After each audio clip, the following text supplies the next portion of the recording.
Hi everybody, welcome to the world of knowledge. ഇന്ന് നമ്മൾ 6ാം class മാത്സിൽ രണ്ടാമത്തെ യൂണിറ്റായ ആവറേജ് അല്ലെങ്കിൽ ശരാശരി എന്ന പാഠഭാഗത്തിൻ്റെ രണ്ടാമത്തെ ക്ലാസ്സിലേക്കാണ് കടക്കാൻ പോകുന്നത്. കഴിഞ്ഞ ക്ലാസ്സിൽ നമ്മൾ ആവറേജ് അല്ലെങ്കിൽ ശരാശരി എന്താണ് അതിൻ്റെ കൺസെപ്റ്റ് നമ്മൾ മനസ്സിലാക്കിയിട്ടുണ്ടായിരുന്നു. അതിൽ പേജ് നമ്പർ 22-ൽ പ്രോബ്ലംസ് ചെയ്ത് നോക്കി വെക്കാൻ പറഞ്ഞിട്ടുണ്ടായിരുന്നു. അപ്പോൾ നമുക്ക് ആദ്യം ആ പ്രോബ്ലംസ് ഒന്ന് ഡിസ്കസ് ചെയ്യാം. അപ്പോൾ ആദ്യമേ പറയട്ടെ, നമുക്കറിയാം ആവറേജ് കാണുക എന്ന് പറയുന്നത് ടോട്ടൽ ഡിവൈഡഡ് ബൈ എത്ര എണ്ണം ഉണ്ടോ അത് ചെയ്യുക. ഓക്കെ, അതാണ് ആവറേജ് അല്ലെങ്കിൽ ശരാശരി. അപ്പോൾ ഒന്നാമത്തെ ക്വസ്റ്റ്യനിലേക്ക് കടക്കാം. അതായത് ഒരു ക്ലാസ്സിൽ മൺഡേ ടു ഫ്രൈഡേ, തിങ്കൾ മുതൽ വെള്ളി വരെ അറ്റൻഡ് ചെയ്ത കുട്ടികളുടെ എണ്ണം തന്നിട്ടുണ്ട്. 34, 35, 32, 33, 31 എന്നിങ്ങനെയാണ് തന്നിരിക്കുന്നത്. 34, 35, 32, 33, 31. അപ്പോൾ ഓരോ ദിവസവും ശരാശരി എത്ര കുട്ടികൾ വന്നു എന്നുള്ളതാണ് കണ്ടുപിടിക്കേണ്ടത്. അപ്പോൾ നമുക്കറിയാം ടോട്ടൽ കണ്ടിട്ട് എത്ര ദിവസം ഉണ്ടോ അതുകൊണ്ട് ഡിവൈഡ് ചെയ്താൽ മതി. അപ്പോൾ നമുക്ക് സ്റ്റെപ്സ് എങ്ങനെ എഴുതാം? അതായത് ആദ്യമേ എപ്പോഴും ശ്രദ്ധിക്കുക, ഇങ്ങനെ ഒരു ക്വസ്റ്റ്യൻസ് തരുമ്പോൾ ആദ്യം ഫോർമുല അല്ലെങ്കിൽ സൂത്രവാക്യം എഴുതുക. അതിനുശേഷം വേണം കൃത്യമായിട്ടുള്ള സ്റ്റെപ്സിലൂടെ ആൻസറിലേക്ക് പോകാൻ. അപ്പോൾ ശരാശരി എന്ന് പറയുന്നത് ഇവിടെ ആകെ കുട്ടികളുടെ എണ്ണം ബൈ ആകെ ദിവസങ്ങളുടെ എണ്ണമാണ്. Total number of students by total number of days.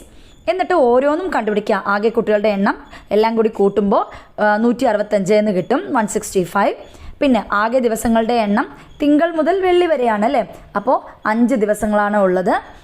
അപ്പോൾ ഇനി ശരാശരി കാണാൻ എന്ത് ചെയ്താൽ മതി? ഈ 165 ഡിവൈഡഡ് ബൈ 5 ചെയ്താൽ മതി. ഡിവൈഡ് ചെയ്യുമ്പോൾ നമുക്ക് ആൻസർ കിട്ടുക 33. അപ്പോൾ ഇവിടെ ഒരു കാര്യം കൂടി ശ്രദ്ധിക്കാം. ഇപ്പം നമ്മളിവിടെ ആകെ കുട്ടികളുടെ എണ്ണം ഓരോ ദിവസവും തന്നിട്ടുള്ളത് 34, 35, അതായത് 30 എന്നുള്ള റേഞ്ചാണ് അല്ല, 30 എന്നുള്ള റേഞ്ചാണ്.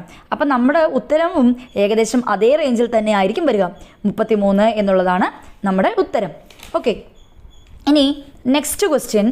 ഒരു ആളിൻ്റെ വീട്ടിൽ ചില മാസങ്ങളിൽ ഇലക്ട്രിസിറ്റിയുടെ കറണ്ടിൻ്റെ ഉപയോഗമാണ് തന്നിരിക്കുന്നത് അല്ലേ. ജനുവരി തൊട്ട് മെയ് വരെ തന്നിട്ടുണ്ട്.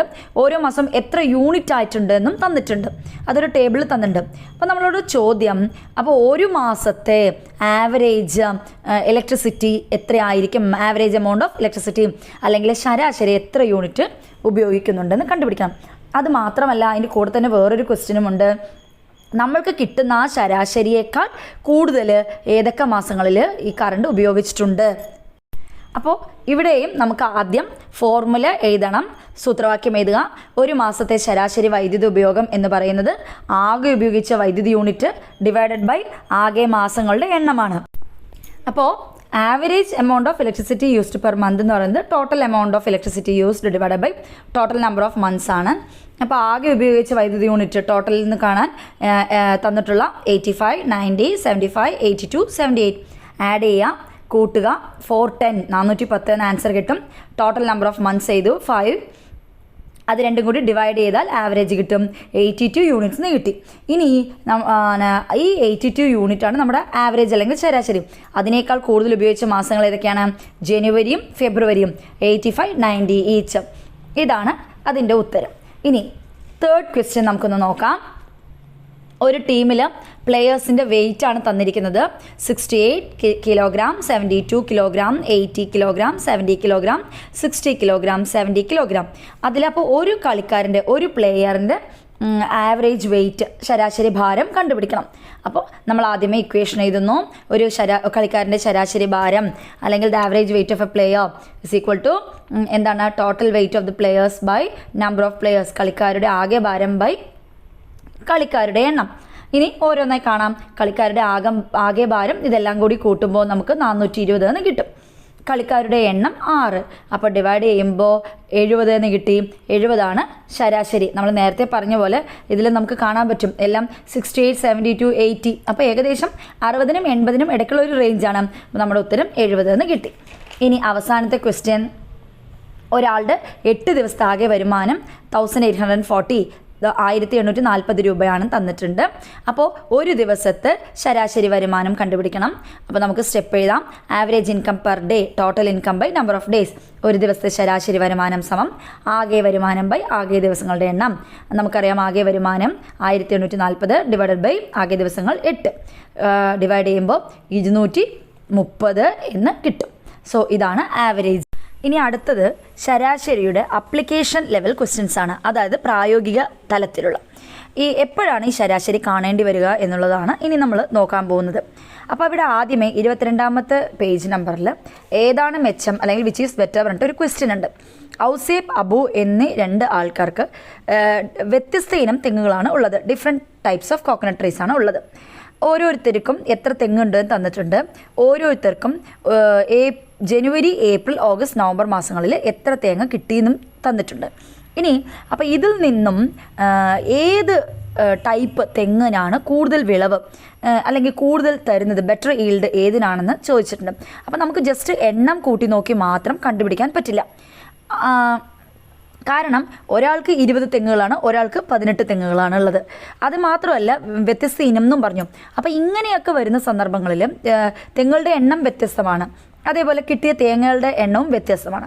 അപ്പോൾ ഏതിനായിരിക്കും മെച്ചം എന്ന് കണ്ടുപിടിക്കുന്ന സന്ദർഭങ്ങളിൽ നമ്മൾ 2 പേരുടെയും ശരാശരി കണ്ടുപിടിക്കാം. 2 പേർക്ക് കിട്ടിയ ശരാശരി തേങ്ങകളുടെ എണ്ണം കണ്ടുപിടിച്ച ശേഷം അത് നമ്മൾ എന്ത് ചെയ്യണം, കമ്പയർ ചെയ്യണം. അപ്പോൾ ഇവിടെ ശരാശരി കണ്ടുപിടിക്കേണ്ടത് എങ്ങനെയാണ്?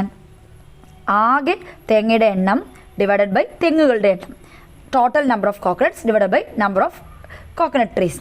ഇനി അതിൽ ഓരോരുത്തരെയായി കണക്കാക്കാം. ആദ്യം ഔസേപ്പിൻ്റെ കണക്കാക്കുമ്പോൾ ആകെ തെങ്ങുകളുടെ എണ്ണം കൂട്ടി നോക്കുക.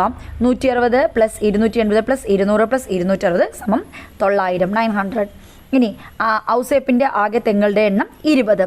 ഇനി അത് ഡിവൈഡ് ചെയ്യുമ്പോൾ നിങ്ങൾ മനസ്സിലാക്കുക, 900 ഡിവൈഡ് ബൈ 20 രണ്ടിലെയും ഒറ്റയുടെ സ്ഥാനത്തുള്ള വൺസ് പ്ലേസിലുള്ള 0 കട്ടായി പോകും. 10 ആണ്. അതിന് ഇൻറ്റു 90 × 10 2 × 10 ആ 0 കട്ടായി, ബാക്കിയുള്ളതോ 90 ഡിവൈഡ് ബൈ 2 45 എന്ന് കിട്ടും. അതേസമയം അബുവിൻ്റെ എല്ലാം കൂടി കൂട്ടി നോക്കുമ്പോൾ 200 + 264 + 240 + 160 ചെയ്യുമ്പോൾ 864 ഡിവൈഡഡ് ബൈ 18 ഡിവൈഡ് ചെയ്യുമ്പോൾ 48 കിട്ടുന്നത്. അപ്പോൾ അബുവിന് കിട്ടുന്ന ശരാശരി തേങ്ങകളുടെ എണ്ണമാണ് കൂടുതൽ. അതുകൊണ്ട് തന്നെ നമുക്ക് എഴുതാം അബുവിൻ്റെ കയ്യിലുള്ള തെങ്ങിനത്തിനാണ് കൂടുതൽ വിളവ്, അല്ലെങ്കിൽ the coconut trees which Abu has give better yield. Okay, ഇനി അതുമായി ബന്ധപ്പെട്ട 2 ക്വസ്റ്റ്യൻസ് 23ാമത്തെ പേജിൽ തന്നിട്ടുണ്ട്. അതിൽ ആദ്യത്തെ ചോദ്യം എന്ന് പറയുന്നത് ഒരു വനമഹോത്സവത്തിൻ്റെ ഭാഗമായിട്ട് 5ാം ക്ലാസ്സിലെ 2 ഡിവിഷനിലെ കുട്ടികൾ മരം വെച്ച് പിടിപ്പിക്കാൻ തീരുമാനിക്കുകയാണ്. അപ്പോൾ ഏത് ക്ലാസ്സിലെ ഒരു കുട്ടിയുടെ ശരാശരി നോക്കുമ്പോൾ ഏത് ക്ലാസ്സാണ് ഏറ്റവും കൂടുതൽ വെച്ചത് എന്നുള്ളതാണ് ചോദ്യം. അപ്പോൾ നമ്മൾ എന്ത് ചെയ്യാം? ആദ്യമേ ഇവരുടെ ശരാശരി അല്ലെങ്കിൽ ആവറേജ് എന്ന് പറയുന്നത് കണ്ടുപിടിക്കാൻ എന്താണ് അതിൻ്റെ ഫോർമുല എഴുതാം. ആകെ തൈകളുടെ എണ്ണം ഡിവൈഡഡ് ബൈ ആകെ കുട്ടികളുടെ എണ്ണം, അല്ലെങ്കിൽ നമുക്ക് എങ്ങനെ എഴുതാം? Total number of saplings divided by total number of children. ഇനി ഓരോ ക്ലാസ്സായി നമുക്ക് ചെയ്യാം. 5A, അപ്പോൾ ഇവിടെ ആകെ തൈകൾ എത്രയാണ്? 245. ആകെ കുട്ടികളുടെ എണ്ണം 35. ഇനി average is equal to 245 divided by 35. ഇത് ഡിവൈഡ് ചെയ്യുമ്പോൾ നമുക്ക് 7 എന്ന് കിട്ടും. വേണമെങ്കിൽ 2ലും 5 പോകും, 5 കൊണ്ട് വെട്ടിച്ചുരുക്കി നോക്കുക, അങ്ങനെയാണെങ്കിലും നമുക്ക് 7 എന്ന് കിട്ടും. ഇനി അടുത്ത 5B എന്ന് എഴുതി. 5Bയിൽ ആകെ തൈകളുടെ എണ്ണം 240, total number of saplings is equal to 240. അടുത്തത് ടോട്ടൽ നമ്പർ ഓഫ് ചിൽഡ്രൻ അല്ലെങ്കിൽ ആകെ കുട്ടികളുടെ എണ്ണം സമം 30. ഇനി ശരാശരി സമം 240 ബൈ 30. ഇവിടെയും 0 കട്ട് ചെയ്യാം. 24 ബൈ 3 എത്ര കിട്ടി? 8 എന്ന് കിട്ടി. അപ്പോൾ ഇതിൽ നിന്ന് നമുക്ക് എന്ത് മനസ്സിലായി? 5B ആണ് മെച്ചം, അല്ലേ? അപ്പോൾ 5Bയിൽ ഒരു കുട്ടി നട്ട തൈകളുടെ ശരാശരി കൂടുതലാണ് 5Aയേക്കാളും. ഓക്കെ, അപ്പോൾ 5B ആണ് മെച്ചം. ഇനി 3ാമത്തെ ചോദ്യം, ഒരു 3 വീടുകളുടെ അതിൽ എത്ര പേരുണ്ട്, മെമ്പേഴ്സിൻ്റെ എണ്ണം, അംഗങ്ങളുടെ എണ്ണം തന്നിട്ടുണ്ട്. അവർ ഒരു മാസം ഉപയോഗിച്ച വെള്ളത്തിൻ്റെ അളവും തന്നിട്ടുണ്ട്. അപ്പോൾ ഇതിൽ ഏത് വീട്ടിലാണ് കൂടുതൽ ഉപയോഗിച്ചത് അല്ലെങ്കിൽ ഏത് വീട്ടിലാണ് കുറവ് ഉപയോഗിച്ചതെന്ന് ചോദിച്ചാൽ നമുക്കിവിടെ അംഗങ്ങളുടെ എണ്ണം തുല്യമല്ല, അതേപോലെ ഉപയോഗിച്ച വെള്ളത്തിൻ്റെ അളവും തുല്യമല്ല. അപ്പോൾ നമ്മൾ ഇങ്ങനെയുള്ള കാര്യങ്ങളിലാണ് കേസസിൽ, ഇങ്ങനെയുള്ള സ്ഥലത്ത് നമ്മൾ എന്ത് ചെയ്യണം? ശരാശരി കണ്ടുപിടിക്കണം. അപ്പോൾ ഇവിടെ എന്ത് ചെയ്യണം? ശരാശരി എങ്ങനെയാണ് കണ്ടുപിടിക്കാം? ഒരാൾ ഉപയോഗിച്ച വെള്ളത്തിൻ്റെ അളവാണ് നമ്മൾ ശരാശരിയായി കണക്കാക്കുന്നത്. അത് കണ്ടുപിടിക്കാൻ ഒരു മാസം ഉപയോഗിച്ച വെള്ളത്തിൻ്റെ അളവ് ഡിവൈഡഡ് ബൈ അംഗങ്ങളുടെ എണ്ണം. ആകെ അവിടെ എത്ര വെള്ളം ചിലവാക്കിയിട്ടുണ്ട്, എത്ര പേരാണ് ഉപയോഗിച്ചിരിക്കുന്നത്, അത് തമ്മിൽ ഡിവൈഡ് ചെയ്യാം. Water used in a month divided by number of members. അപ്പോൾ ഇനി നമുക്ക് ഈ ഫോർമുല വെച്ചുകൊണ്ട് 3 വീട്ടിലെയും കണ്ടുപിടിക്കാം. ആദ്യത്തെ വീട്ടിൽ എത്രയാണ്? അങ്ങനെ വരുമ്പോൾ 18,000 ഡിവൈഡ് ബൈ 6 അല്ലെങ്കിൽ 18,000 ഡിവൈഡ് ബൈ 6. 18 ഡിവൈഡ് ബൈ 6 ചെയ്താൽ 3 എന്ന് കിട്ടും. ബാക്കി 3 പൂജ്യം അതിൻ്റെ അടുത്തിടുക, 3000 ലിറ്ററിന് കിട്ടി. ഇനി രണ്ടാമത്തെ വീടിനെ നോക്കുമ്പോൾ 16,000 ഡിവൈഡ് ബൈ 4. അപ്പോൾ 16 ഡിവൈഡ് ബൈ 4, ബാക്കി 3 4,000 ലിറ്ററിന് കിട്ടി. മൂന്നാമത്തെ വീട് എടുക്കുമ്പോൾ 16,500 ഡിവൈഡ് ബൈ 5 ആണ്.